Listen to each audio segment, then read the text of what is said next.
Thanks for tuning in. You're listening to Agriculture Today.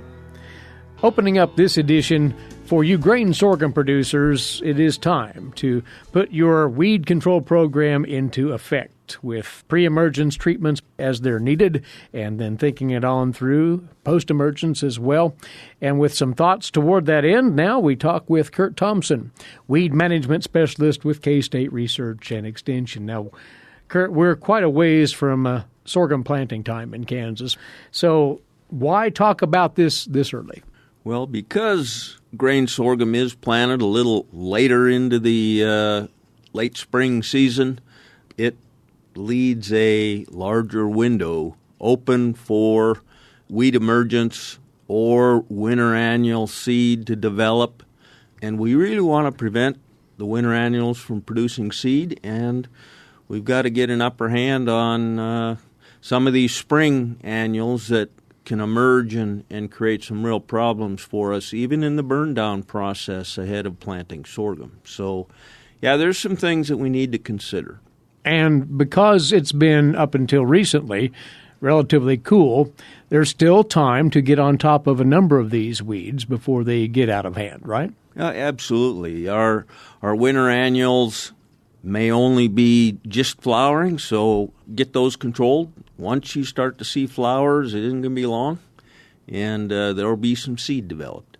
And, of course, some of our spring annuals will be emerging as our soils begin to warm up, things like Palmer amaranth and water hemp. You know, we're moving into late April, and that is the time that soil temperatures start warming up and those weeds begin to germinate and emerge. And so we really do need to get herbicides in place here very shortly to help us manage those weeds. Let's then talk about the options for burn down of those weeds early on. And the traditional alternative has been glyphosate. However, that's been complicated in recent years because of resistance issues. Sure. You know, it depends on the species that you're targeting, of course. Glyphosate still controls a lot of weeds, all of the winter annual grasses. It does a great job. Even a lot of the winter annual mustards, it'll do a pretty darn good job. Some of the problem weeds that we have that are glyphosate resistant would include kochia or mare's tail. And so that means if we're using glyphosate, we're going to have another product in the tank. And what we've found over the years, dicamba is going to be the most effective product with glyphosate for managing mare's tail at this time of the year or controlling the earlier emerged kochia. And as far as that application, plenty of window for getting that down before seeding the crop. That's a safe bet, right? Yeah, there's a 15-day pre-plant with, if you use like Clarity, that's right on the Clarity label. So taking out those winter annuals or kochia this time of the season is very safe ahead of planting sorghum. If your issue, though, is pigweed, atrazine might be something to consider, you say. Yeah, we're looking for a product that has residual. And so atrazine can be very effective unless you have the atrazine-resistant pigweed out there. If that's the case, we really need to have products like a Valor or maybe one of the chloracetamides. I use that term fairly loosely, but that includes products that contain either S-metolachlor, metolachlor, dimethenamide, or acetochlor. Those would be the products that would clearly help us manage the pigweeds. But if you're going that route, you may not be able to rein in some of the other weeds and puncture vine, velvet leaf. You'll have to go with something additionally. There's still going to be another post-application prior to planting grain sorghum, because we really do need to be planting grain sorghum into a weed-free seed bed. Mm-hmm. And some of these applications, worth noting, require moisture for activation. So if it turns off dry for an extended time again, that has to be considered, Curt? You know, all of those that we just talked about are going to require rainfall for activation. In most cases, if your soil's dry and you put them on the surface, it really does take a rain to get weed seed going, and so when you get that rain to get the weed seed going, we'll take herbicide in with it. If you have herbicide on the surface, most of those products that we talk about have some pretty good longevity. They'll lay on that soil surface and not disappear on us, and so when we get the rain, we're activating and getting some weed control. Now, what about grassy weed control on sorghum ground? A perennial challenge and a real hurdle to clear. Well, you know, kind of again depends on the species that you're dealing with. And, you know, if you have a lot of shatter cane or Johnson grass or long spine sandbur in your field, my recommendation is don't plant grain sorghum. There are other crops and different herbicide options that can do a lot better job managing those weed species. And it really needs to be a glyphosate-resistant crop because glyphosate is excellent at controlling those species. On the other hand, with grain sorghum, we really don't have any pre-emergence products or post-emergence products to do a good job controlling those species. So really rotation is your best avenue there. Crop rotation is key, absolutely. Let's visit just a touch here about post-emergence options then. If you need to come back in with a follow-up, and many will have to, then there are other considerations at hand, right? You bet. I mean, we've talked about the two-pass system being required, and of course the second half of that is our post program. Mm-hmm. I would also say that all of our herbicides that we apply post are going to work best if they're applied with a little atrazine. So another half a pound of atrazine with a number of herbicides. I still think Husky provides one of the best level of broadleaf weed control that we can get, but we can tank mix with things like 2,4-D, dicamba, bromoxynol, again, all of those with some atrazine can do a very effective job post-emergence. One of the things to always keep in mind when we're spraying weeds post-emergence in sorghum is small weeds are easier to control than large weeds, and by small, I'm saying 2 to 4 inch weeds and not 6 to 8 or 12 or 15 inch broadleaf weeds. That becomes a nightmare. You may be burning them back at best if you're waiting until that point in their growth. Exactly right. And if we let things grow and get too large and sorghum gets too big, we increase our risk of crop injury as well as yields being reduced by weed competition. Well, it's a matter, Curt, of producers putting together a game plan with herbicide product selection and the proper rates at the proper points in time to make this work. But one can, particularly with respect to the broadleaf weeds, get the jump on those and suppress them reasonably well with a well-thought-out program, can they not? Yeah, we need some help from Mother Nature, but using our pre-emergence herbicides and getting an activated rainfall is going to buy you some time in planning your post program, and if things just happen to work out right for you, you may not need the post. Right. But I would never forego that pre-emergence herbicide program. And that needs to take shape very soon now. Absolutely.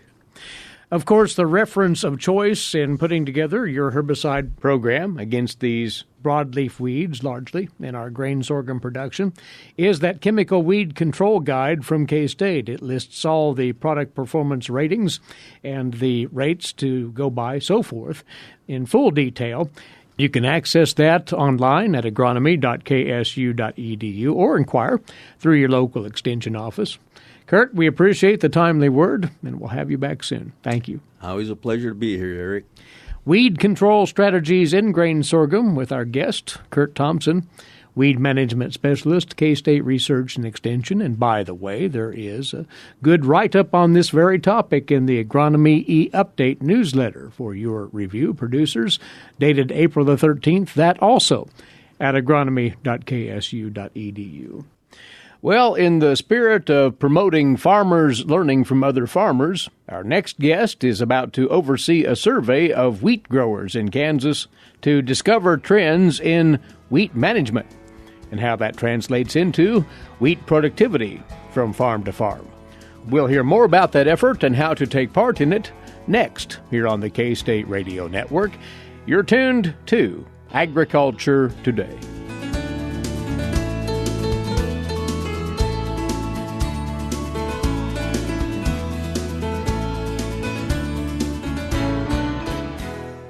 Agriculture and food systems are the main drivers of the Kansas economy, but must be improved in order to feed the world's growing population. How are we going to do so? Reduce food loss, find ways to preserve grasslands, and help families stretch their dollars. Global food systems is one of the 5 grand challenges K-State Research and Extension is addressing. To learn more, visit www.ksre.ksu.edu.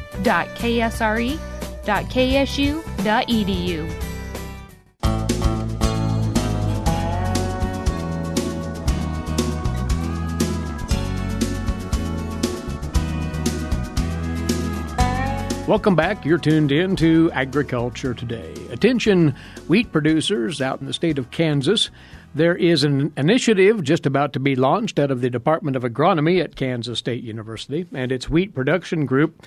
They'll be looking into what wheat management practices are prevalent here in the state of Kansas, and we'll tell you why in just a moment as we visit with our next guest. He is a graduate researcher here at K-State. Brent Jaenisch has joined us to tell us more about this special survey coming up in the months ahead. Brent, welcome to you, and explain a bit about the purpose behind this survey as you've put it together. Yep. Kind of the main objective of this project is looking at which management strategies are producers adopting on their farms throughout the state of Kansas. Of course, you look at Kansas, there's definitely different wheat yield potentials from the western to the central part of the state, and we want to look at what are producers doing on their farm individually to maximize their wheat yields throughout the state. So you'll be asking a handful of questions to that effect. Yeah, so the main questions that we're after is your crop rotation for, the part of the state you're in. I mean, it's going to be totally different in the western versus the central. Also looking at variety selection, looking at if you applied a fungicide to your wheat crop, depending on disease pressure or not. If you treat your wheat seed, your nitrogen program, and then, of course, we also want to know the yield to see how those management strategies are translating into yield. And the reason for gathering this kind of information is to have a database of what's going on out on the land and in our wheat production sectors? Yeah, so the main reason we're collecting this data is we feel like producers will be able to relate to the results, as this is real on-farm data. I mean, we can do small plot research, but that's not always adaptable to all farmers across the state. So that's why we think a project like this is very important, is because it is what producers are actually doing on their farm. This information will be kept confidential by all means, will it? Yes, no names, addresses, or fields will be reported. It'll just be the only information that will be reported will be on an aggregated basis after we combine all the data, and no one will ever know that you participated in the survey except myself and my advisor. To note here, it's not just a one-year snapshot you're looking for, Brent. You're actually wanting to know about management practices covering recent growing seasons. Yeah, that's correct. The 2 growing seasons that we're after are 2015-2016 and then 2016-2017, as those growing seasons have been completed and we have all the data for those 2 growing seasons. So that is why we are choosing those 2 years. Also, 2015-2016 was a big wheat year for the state of Kansas, as the new state record was set for yield, as in bushels per acre. So that is one year we're really focusing on too. And as this growing season concludes, you'll want to pull information from it as well? Yes, we will. Once this growing season is obviously completed, we will like to cover this year as well, so that would give us 3 total years. And so hopefully we'll get a nice range in environments too to evaluate how these management strategies are affected by the environment. So, Brent, how many responses are you hoping for to make this a comprehensive enough survey to draw good results? So the best case scenario is we'd be able to divide the state up into 4 growing regions: north central, south central, northwest, and southwest. And for that to happen, we need at least a couple hundred fields in each growing region, 200 to 300. As of right now, we have about right around 170 fields collected, and this is mainly throughout the central portion of the state. We're still trying to move out west to find more fields, so if we can find a lot of guys out west that'd be willing to participate, that would be excellent. But the minimum we would like to have is a couple hundred fields in western Kansas and then a couple hundred fields in central.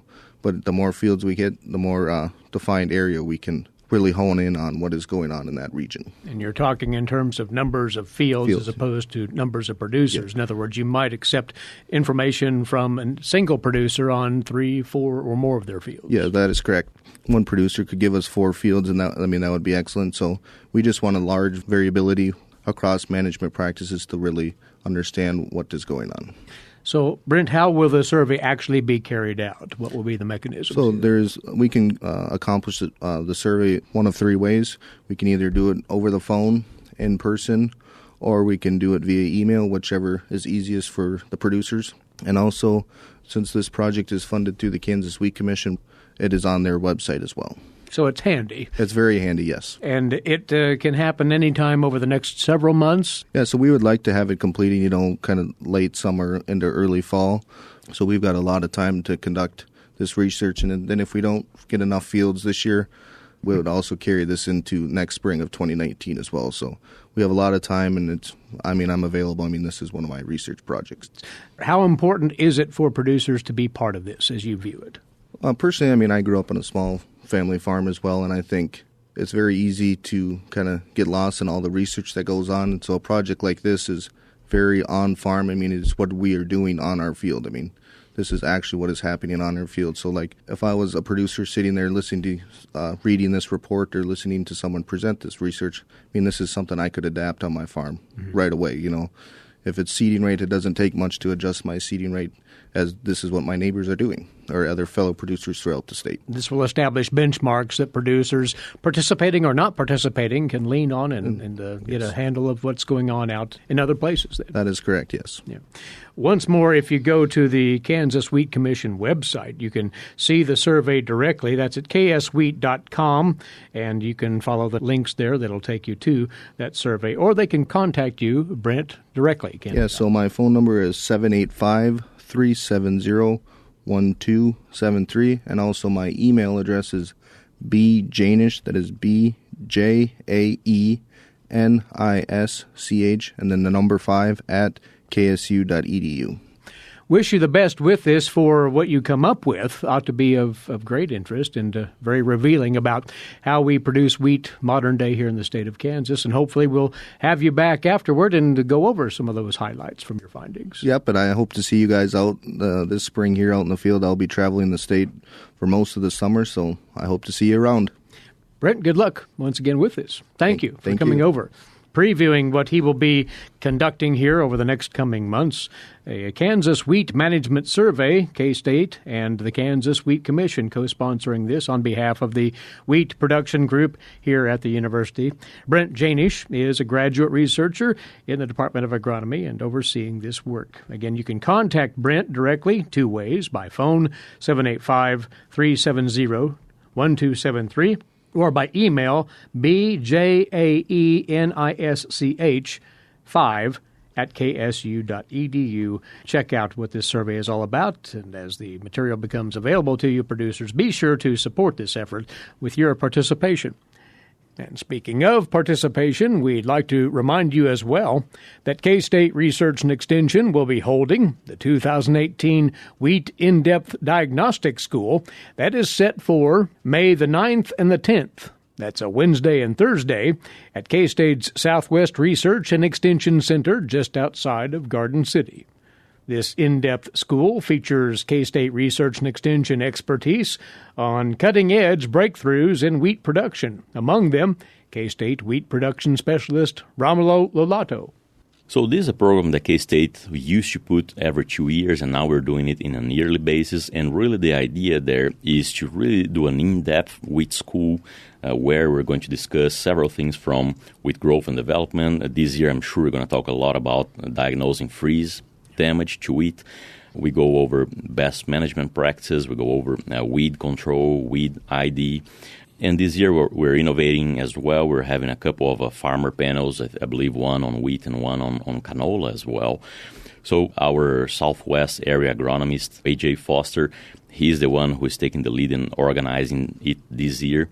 And I think he's doing an excellent job. If you are interested in getting to learn more in-depth about wheat, make sure and register for that diagnostic wheat school. We will be in Garden City May 9th and 10th. And so it's a 1.5 day where we go very in-depth into several aspects of wheat development and wheat production. And we offer CCA, CEU credits, so continuing education credits. So it's a good opportunity to get those as well while learning a little bit more about wheat production. Romulo Lolato of K-State there. The registration cost is $140 if you get that in by next Tuesday, $180 following May the 1st. That will include registrations at the door. Breakfast and lunch included with the registration, along with a detailed and extensive take-home field book. More details and registration procedures outlined at southwest.ksu.edu. Once more, southwest.ksu.edu. Again, the 2018 Wheat In-Depth Diagnostic School, Wednesday and Thursday, May the 9th and the 10th, at K-State's Southwest Research and Extension Center, just to the east of Garden City. And one additional note before the break on wheat. The annual Hard Winter Wheat Tour of Kansas and surrounding states is set for next week, hosted by the Wheat Quality Council. And among those on the tour once again will be K-State's Romulo Lolato. Romulo has agreed to file reports from the tour with us next week right here, so be listening for those on Agriculture Today. Now we'll break away for a few moments here on the K-State Radio Network.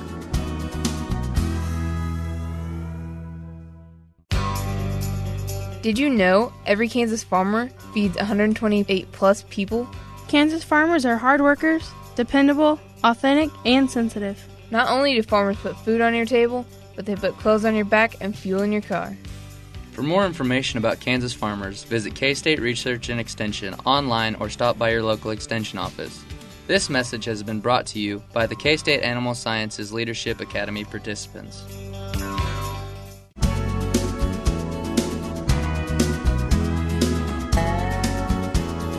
Agriculture Today is back now, as is wildlife specialist Charlie Lee, K-State Research and Extension, for his weekly visit.